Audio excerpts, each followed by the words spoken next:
gradillée là. Elle était belle, elle était douce.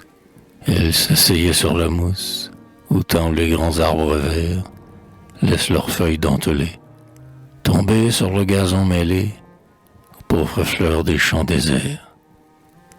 15 ans végétaient sur son charmant visage cette virginale pâleur que la main du désir laisse sur son passage ou que la volupté met sur un front rêveur.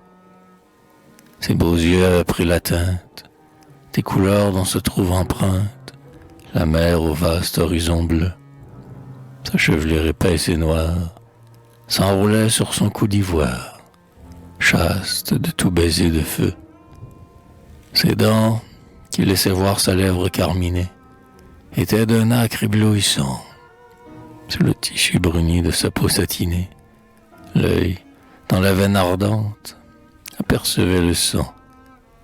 Où trouver voix plus cristalline, plus suave haleine enfantine, plus frais sourire, chant plus doux? Où trouver forme plus suave? Dites, je me fais son esclave, et je l'adore de genoux.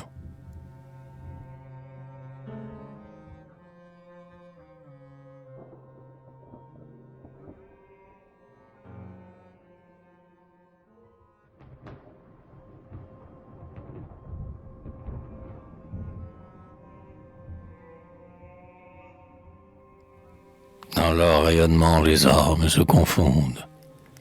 L'amour est si pur à 15 ans. Les soupirs contenus bondissent, se répondent. Le premier des aveux comble 2 cœurs aimants.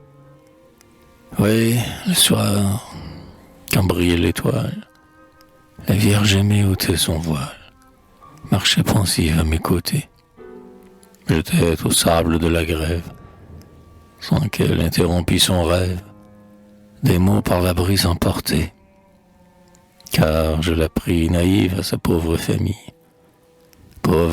de pêcheurs. Elle n'avait encore aimé que sa mantille et les oiseaux du ciel qui venaient sur ses fleurs. Parfois nous allions au rivage, écouter le refrain sauvage d'une automnier napolitain. Notre extase était infinie, lorsqu'à sa nocturne harmonie, le flot mêlait ce chant lointain. Parfois montés tous deux sur la vieille nacelle, que nous détachions des roseaux, nous regardions passer cette lampe éternelle, phare mystérieux suspendu sur les eaux.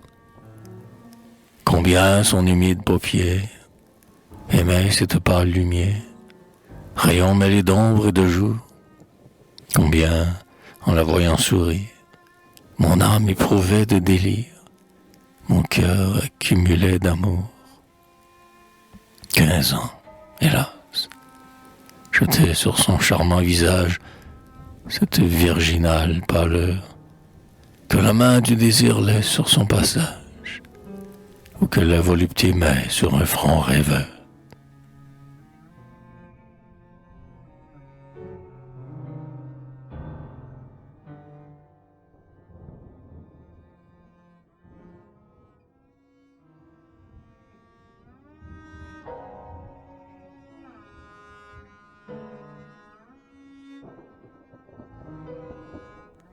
La vague venait en silence, lécher les bords du golfe immense. Elle attendait sous l'oranger. Qu'avait-elle donc à lui dire? C'est que sur un léger navire, demain embarque l'étranger.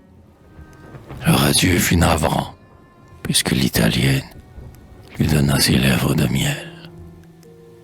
Qu'elle pleura longtemps, qu'une main dans la sienne, de l'autre lui montra l'azur de son beau ciel.